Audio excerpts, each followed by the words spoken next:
OG Squad, I am back with another video. If you're new, you know what to do. Please subscribe, like, comment, and share this video with all your friends, your family. And yeah, today's video, as you can see through the title, is going to be a watercolor painting. I'm not sure what I'm going to do, so continue watching to find out, or this will probably be in the title already. Yeah, so today I finally bought a watercolor sketch pad or watercolor pad, and it's from Fabiano, so you can see, and it has 20 pages. It's 25% cotton, and it's also cold press, and it's made in Italy, so I think it's gonna be really good. And this is my first time using a watercolor pad, because in my other videos, if you guys noticed, I was using watercolor paints, but I wasn't using watercolor paper, which I find really stupid. But yeah, it still worked out pretty good. Like, the blending was okay, but today I am finally using watercolor paper for you guys, and yeah, hopefully I will spot the differences, but I don't really think there'll be major differences. So yeah, continue watching to find out. And also, please share this video with all your friends who want to learn how to use watercolors and everything. And please watch this video till the end, okay? Because there's a surprise, maybe. I don't know. You gotta check it out. But yeah, please watch to the end because it really helps with my YouTube algorithm and my watch time. So yeah, let's get into this video, and I trust you guys will watch to the end, please. But yeah, let's continue. Okay, I'm joking. Okay, let's get into this video, and yeah.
Okay guys, so if you guys want a lighter shade in the middle, as I was doing, this is just a tip that I realized when I was painting.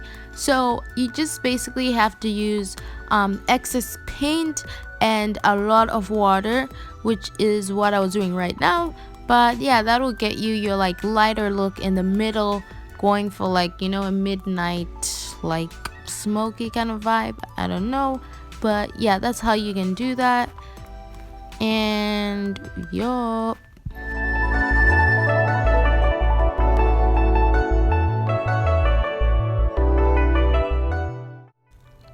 Also, make sure that you blend everything very smoothly so that it doesn't look patched and everything, if you guys know what I mean. Yeah, so make sure you blend everything very smoothly and use all the colors that you need to be able to get that look that you want.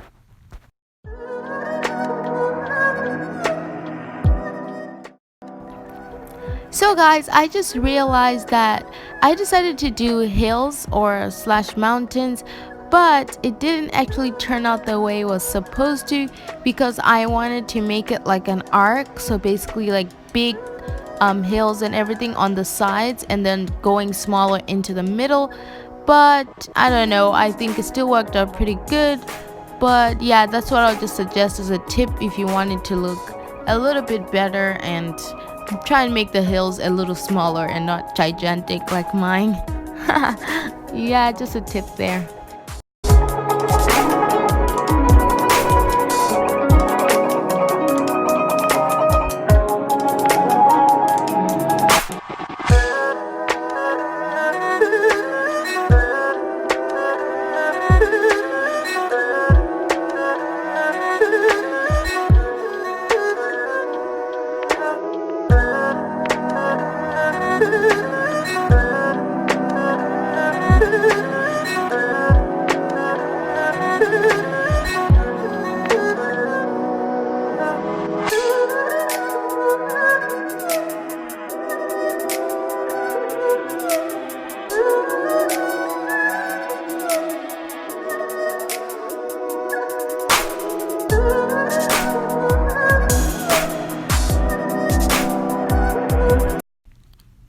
I'm so sorry, guys, because I forgot to film the process where I was putting the green close to the mountains, as you can see. And yeah, I'm so sorry, guys, but that's what I did to get that other like look in the sky where you can see the greenish, the purplish, kind of like aurora lights, but not really. And now I was basically putting like some white watercolor paint on the mountains just to give it a whimsical look or feel. And I think it came out pretty good.